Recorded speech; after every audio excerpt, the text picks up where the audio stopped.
नमस्कार साथियों, प्रेम की बात और फैक्ट्स में आप सभी का स्वागत है। उम्मीद करता हूँ आप सभी बेहतर होंगे। दोस्तों, निशिकांत दुबे ने कोर्ट के खिलाफ एक टिप्पणी की थी, आप सभी को याद होगा।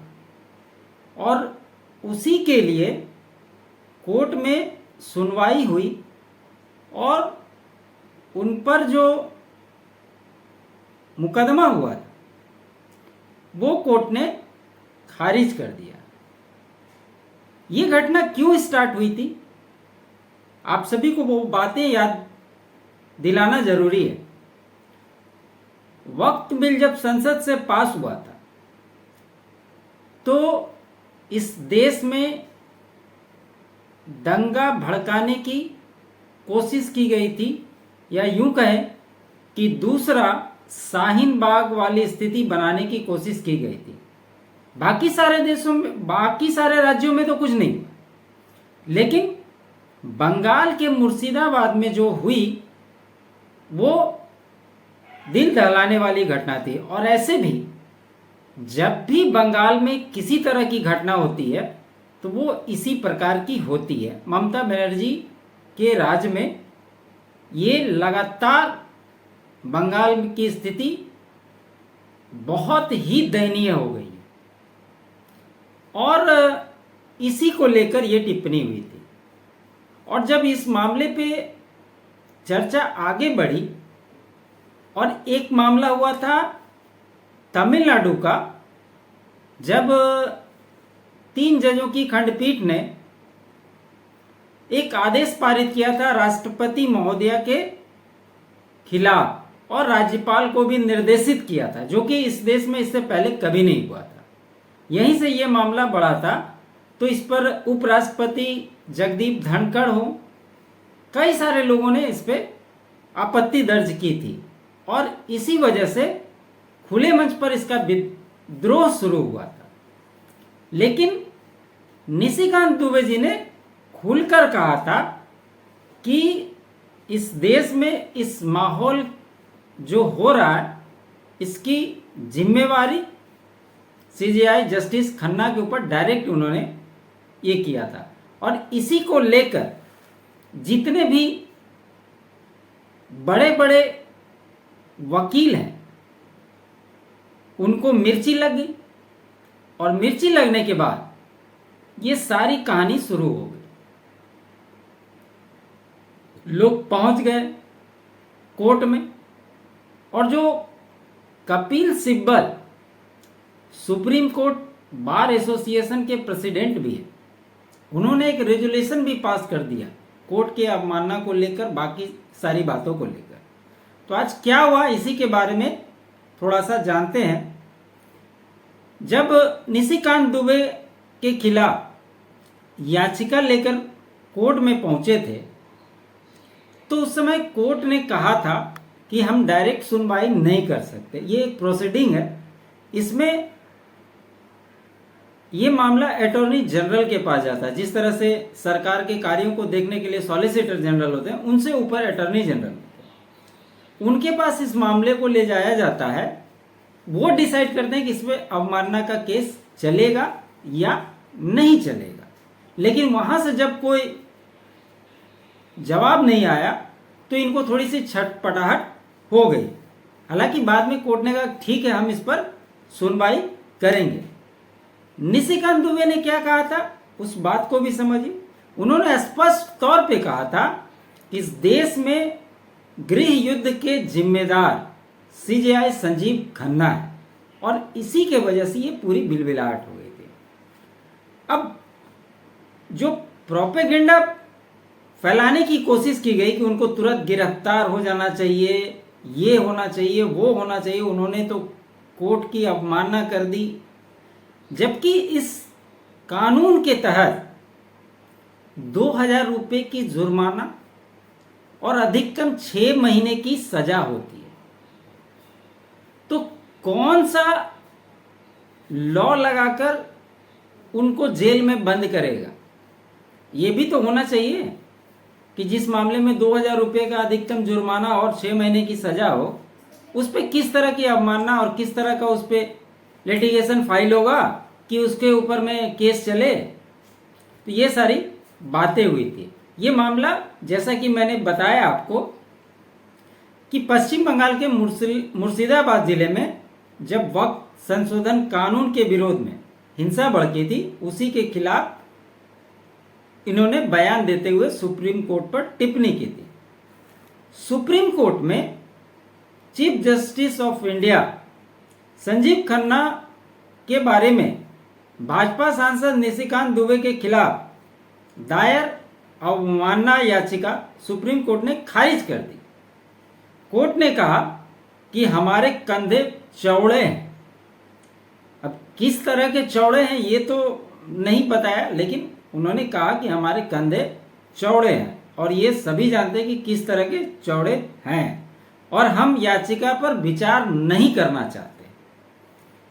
भाजपा सांसद निशिकांत दुबे के खिलाफ दायर किए याचिका में सर्वोच्च न्यायालय ने खारिज कर दिया। याचिका में सुप्रीम कोर्ट और सीजेआई संजीव खन्ना पर अपमानजनक टिप्पणी करने के लिए दुबे पर अवमानना कार्रवाई करने की मांग की गई थी, उसको निरस्त कर दिया गया। अब देखिए, अवमानना याचिका पर सुनवाई के दौरान बोले चीफ जस्टिस ऑफ इंडिया कि हमारे कंधे तो बहुत मजबूत हैं, हम याचिका पर विचार नहीं करना चाहते हैं। तो याचिकाकर्ता के जो वकील थे विशाल तिवारी, उन्होंने कहा कि यह अदालत और जजों की गरिमा का सवाल है। याचिका में विशाल तिवारी ने निशिकांत दुबे के बयान को कोर्ट के लिए अपमानजनक और निंदनीय बताया था। इनको पूरी तरीके से घेरने की कोशिश की गई, जो हो सकता था वो पूरा जोड़ लगाने की कोशिश की गई इन वकीलों के फौज के द्वारा। पीठ ने याचिकाकर्ता की दलीलों पर कहा, हम फिलहाल कोई दलील या बहस सुनना ही नहीं चाहते, लेकिन हम एक शॉर्ट ऑर्डर पास करेंगे। वो कौन सा ऑर्डर होगा, कब पास करेंगे, ये तो उन्होंने कोई तारीख तय नहीं की। जबकि 13 तारीख को वो रिटायर हो रहे हैं, आप सभी जानते हैं। यही बात हुआ था जब वक्फ बिल के खिलाफ याचिका पड़ी थी, उसकी भी जब कल सुनवाई हुई, उसमें भी इसी तरह का खेल कल भी हुआ, जो कि मैंने पिछले वीडियो में बताया कि यही चल रहा है। कि मतलब एक तरह से सीजेआई खन्ना साहब चाहते हैं कि अब एक हफ्ता उनका समय बचा है, तो इसमें किसी तरह से कोई मामले में जिससे विवाद हो, उनकी छवि खराब हो, इससे बेहतर है कि इससे दूर ही रहा जाए। और इसलिए वो सीधा सीधी इन दो मुकदमों को देखकर यही लग रहा है कि वो चाहते हैं कि इसमें वो बीच में न पड़े। और ये तो खैर कोई बात ही नहीं था निशिकांत दुबे जी की टिप्पणी का, क्योंकि इससे कहीं बड़े वकील और बहुत सारा कुछ कोर्ट को बोल चुके हैं। प्रशांत भूषण के बारे में आप जानते होंगे, उन्होंने कोर्ट के अंदर क्या कुछ नहीं कहा था और उस पर कोर्ट ने उनको 1 रुपये का जुर्माना लगाया था, वो भी वो नहीं दिया और कोर्ट कुछ नहीं कर सका। ये है इस देश की कोर्ट की स्थिति।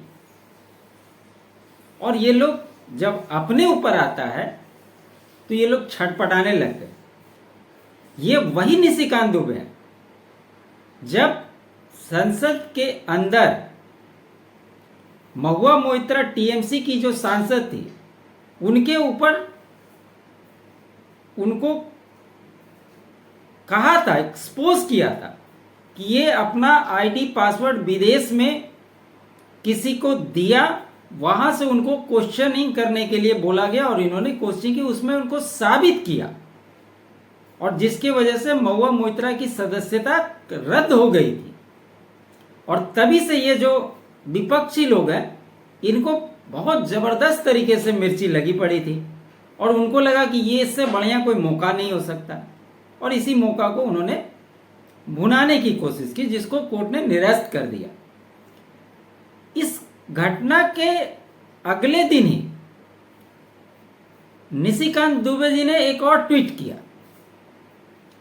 क्या आपको पता है कि 1967-68 में भारत के मुख्य न्यायाधीश कैलाश नाथ वांचू जी को कानून की कोई पढ़ाई नहीं की थी, उसके बाद वो इस देश के मुख्य न्यायाधीश बने थे। हालांकि भाजपा ने उनके बयान से किनारा कर लिया था, उन्होंने उनका निजी बयान बताया था, लेकिन जिस तरह से उनको समर्थन मिला, हेमंत बिस्व शर्मा जी का, मीडिया हेड अमित मालवीय जी का, और भी कई सारे लोग उनके पक्ष में बोले, तो ये तो आज इस देश में एक नैरेटिव बन गया है ना कि कोई पार्टी अपना एक गाइडलाइन जारी करे और उनके नेता बयान अगर दे देते हैं उसके खिलाफ, तो पार्टी अपने आप को किनारा कर लेती है कि उनका निजी बयान हो सकता है, पार्टी को इससे लेना देना नहीं है। जैसा कि अभी पहलगाम अटैक के बाद जिस प्रकार से इस देश की सारी विपक्ष ये तो कह रही कि सरकार जो भी फैसला करती है हम उसके साथ खड़े, लेकिन उसी दल के नेताओं के जुबान इतने जहरीले हैं जिसका कि आप अंदाज नहीं लगा सकते। इस तरह के बयान देते हैं, वो आप सभी देख रहे होंगे, हर टीवी चैनल पे वो आ रहा है। तो ये इस देश की स्थिति है। अश्विनी उपाध्याय जी ने एक बात कही, सुप्रीम कोर्ट के वकील हैं, हमेशा इनको PIL के मामले में जाना जाता है। उन्होंने एक बात कही कि बार काउंसिल का जो रूल 49 है, बार काउंसिल का रूल 49 के अनुसार वेतनभोगी व्यक्ति वकालत नहीं कर सकता, क्योंकि संसद को वेतन भत्ता के अतिरिक्त free rail ticket, free air ticket, free security, free बंगला, आजीवन पेंशन, ये सारे मुफ्त में मिलते हैं। और ये जितने बड़े वाले वकील हैं, चाहे कपिल सिब्बल हो, अभिषेक मनु सिंघवी हो, P चिदम्बरम हो, और भी लोग हैं, ये सारे के सारे कहीं ना कहीं से जुगाड़ बिड़ा करके संसद में लगातार बने हुए रहते हैं। और कपिल सिब्बल तो बार काउंसिल का प्रेसिडेंट भी है। ये हाल है इन लोगों का। और जब 2019 में राम मंदिर पे फैसला आने वाला था, तो यही कपिल सिब्बल ने कहा था अकड़ करके कि चुनाव से पहले राम मंदिर का फैसला नहीं आना चाहिए। और जब फैसला आ गया तो उस समय के चीफ जस्टिस दीपक मिश्रा के खिलाफ यही कांग्रेस महाभियोग लेकर आने का पूरा प्लानिंग कर चुकी थी। और यही कपिल सिब्बल 2022 में एक मंच से जब बयान देते हैं और ये कहते हैं कि आप अगर सोचते हैं कि सुप्रीम कोर्ट से आपको न्याय मिल जाएगा, तो यह आपकी गलतफहमी है। इस तरह के बयान, मतलब ये लोग ये सोच रखते हैं कि अगर फैसला हमारे पक्ष में नहीं हुआ तो इसका मतलब सुप्रीम कोर्ट को ये कुछ भी कर सकते, सुप्रीम कोर्ट इनको कुछ नहीं कर सकता। ये अपने जेब में रखते हैं सुप्रीम कोर्ट को। इन वकीलों की यही खूबी है। और सुप्रीम कोर्ट बेबस होकर इन लोगों को देखते रहता है। ये स्थिति है। तो जो लोग सपना सजा के बैठे हुए थे कि निशिकांत दुबे को जेल हो जाएगा, ये हो जाएगा, वो हो जाएगा, उनको आज सुप्रीम कोर्ट से बहुत बड़ा झटका लगा है। तो खबरें यही थी दोस्तों। होप, उम्मीद करता हूं आप सभी को मेरा ये विश्लेषण अच्छा लगा हो। अच्छा लगे तो लाइक जरूर कीजिएगा। चैनल को सब्सक्राइब नहीं किया है तो सब्सक्राइब जरूर कर लीजिएगा। वीडियो को अधिक से अधिक शेयर कीजिएगा। आप चैनल के लिए कंट्रीब्यूट भी कर सकते हैं। फोन पे का नंबर डिस्क्रिप्शन में रहता है, QR कोड भी आपको स्क्रीन पे दिख जाएंगे। मेरे अल्टरनेट चैनल फैक्ट्स को भी आप लोग लगातार सपोर्ट दे रहे हैं, इसके लिए भी बहुत बहुत धन्यवाद।